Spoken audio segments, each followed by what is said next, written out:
Hey guys, and welcome back to our YouTube channel. In this video I will show you a detailed step on how to fix the REPO audio not working. Alright, so step number one says check your audio settings. Guys, in most cases the audio settings may be the ones causing this.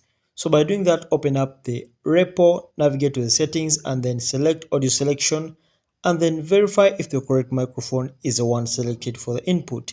And then step number two says verify push to talking settings. Okay, after that guys, just tap on the push to talking settings by double clicking on it behind the keybind in the REPO settings. After that guys, step number four says test after changes. After making any changes, test your microphone functionality, because in most cases if you make changes, this also can hinder the REPO audio from working.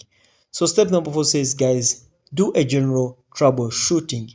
You can do a general troubleshooting whereby you can check in the run audio troubleshooter, you can check in the updated audio drivers, and also you can check in the video enhancement. Without guys, you can fix that REPO audio not working. And that's it guys for me.